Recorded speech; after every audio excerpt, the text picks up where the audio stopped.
Greetings from the Red Blue Enigma. So it's come to my attention that some people put out a character analysis and view Sonic from the games as having no philosophy.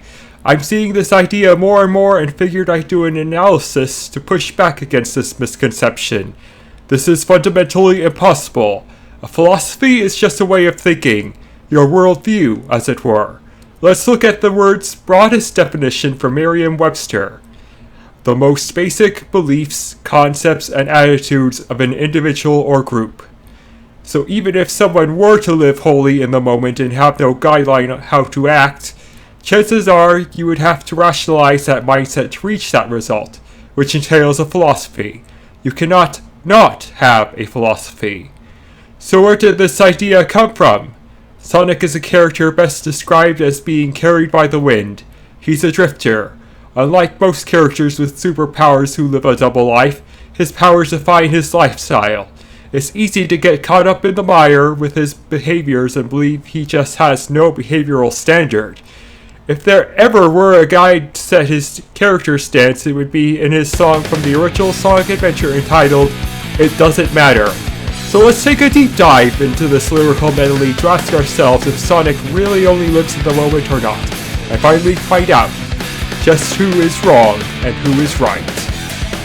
After the song starts off with the line, Well, I don't show off, don't criticize. Let's see, does Sonic show off? Maybe a little, but not too much. As a side note, I'm going to be referencing mostly material from the 2000s era to keep this analysis on track with the writing from that time. One moment of him showing off is in Unleashed when he asks Chip, "Pretty cool, huh?" It's nothing excessive, but it's still there. So are we already off to a bad start? Does the song already contradict what we see and is therefore bogus? Not every line should be taken literally in these songs, as you'll find that Knuckles actually does chuckle in his debut, despite his own theme stating he doesn't chuckle.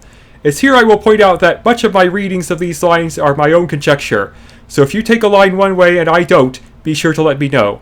Regardless, I will do my best to be impartial. Sonic doesn't actually show off much to his enemies. He usually does what it takes to get the job done, even though he can have fun along the way. But he doesn't seek an audience. Despite him being world-renowned, he generally doesn't seem to like being a celebrity. He keeps to himself in his downtime. I assess this is what the first part of the line alludes to. The "don't criticize" part probably alludes to the fact he's not out to pontificate and to try to change people's minds of every wrong he sees. The only instance in this era you really see him be critical is the moment he's trying to convince Blaze to let others help her. The reasoning behind their fight was very sketchy. I feel it could have been given more clarity. I chalk this moment up to his conviction getting the better of him. It's more of an outlier. Perhaps you can say that the outliers prove the next line that I'm just living my own feeling. Here's where we see the basis of this work come out. If Sonic is living by his own feelings, then those feelings are out to change in the moment. Does this mean that Sonic only views morality as what he sees fit? Let's see if we can find out in the next line. And I won't give in, won't compromise.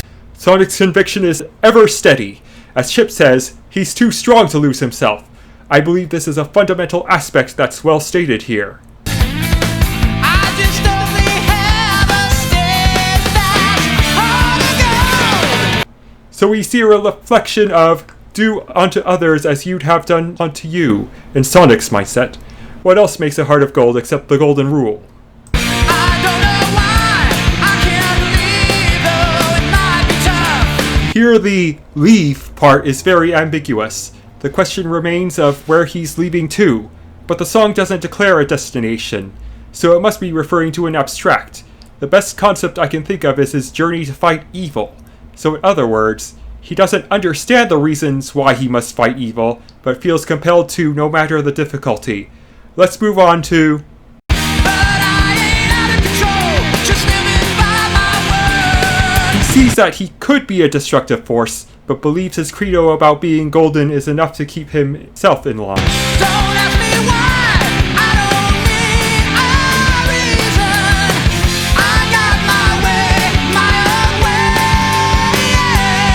reiterating he doesn't know exactly what compels him and he isn't going to take the time to examine it himself, so don't bother asking. It doesn't matter now what happens, I will never give up the fight. There is no way I will run away from all of my friends. As long as the voice inside me says go, I will always keep on running. There is no way to stop me from going to the very top. Here we reach the chorus, the crux of the message.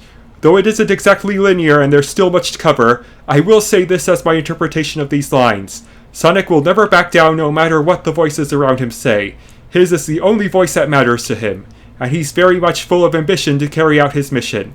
But does that mean he views himself as the beacon of morality? The next line, It doesn't matter who is wrong or who is right. might have you think so, and it certainly would seem he doesn't care about right or wrong. I believe this is where people tune out and automatically assume Sonic only lives by feeling and never reasons out right or wrong. However, I believe the context must be handled carefully. You must consider all the words of the song to understand the full meaning of these words. Let's continue. Well, I won't look back, I told you to. Time will wait and I got so much to do. It's fairly clear Sonic doesn't dwell on the past. He's always moving ahead. Where do I stop? It's all a blur and so unclear. Well, I don't know, but I can't be wrong. When the wording, I can't be wrong, comes into play, it can mean two very different things. 1. He literally can't make wrong decisions. 2. He can't afford to make wrong choices. It would be unrealistic to expect anyone to believe they are infallible enough to always take the proper course of action in every way, and him saying things are unclear does reinforce he believes he's fallible. So let's rule out the former and look to the latter meaning. Sonic doesn't believe he can afford to be wrong, so clearly on some level he cares about what's right and wrong.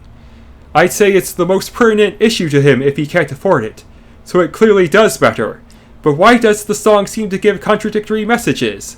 Let's proceed with This fight is not for anybody. This is purely for myself. There is no way I'm gonna give up till the very end. But doesn't Sonic help people by fighting Eggman?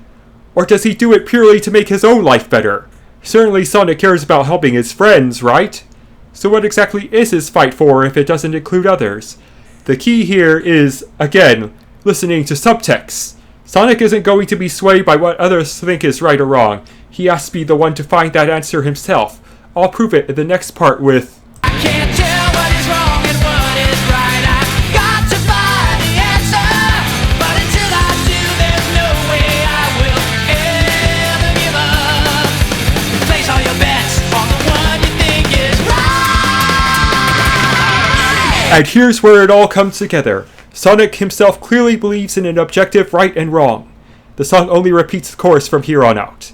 I should point out that the rearranging of this song in the next game decided to omit this stanza from the song, leaving out a critical element that brings it whole.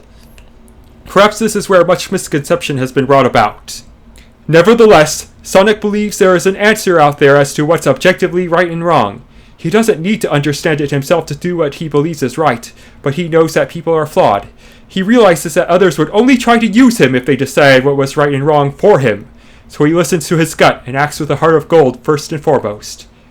That would be the overall flaw in assuming you are the arbiter of what is right and wrong, because no matter your intentions, people can exploit well-meaning people for their own gain.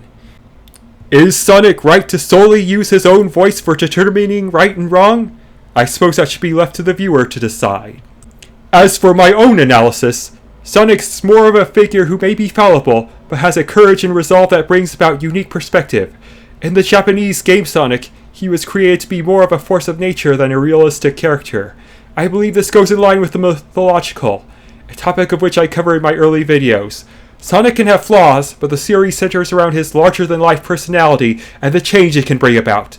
He is aspirational, in essence. To constantly challenge Sonic's outlook to the point of deconstruction is a road that will result in a harrowing path, and misses the point of the series' foundation. To top off this conversation, we can use Sonic's arch-nemesis for contrast. Dr. Eggman believes he can build a better world when his intelligence runs the machines to operate the world as if it were a giant machine. Whether or not Eggman can solve the world problems, like starvation and disease, is up for contention, but Sonic sees all the pain Eggman brings in trying to achieve that result and won't stand for it. Eggman, no matter his intentions, is bringing them about through immoral means, and it's all hypothetical if those ends would be worth it. I suppose we've all placed our bets on the one, in the conflict, we think is right. Thank you for joining me. I hope to do more deep dives in the future. I hope to inspire others to live larger than life. Stay well.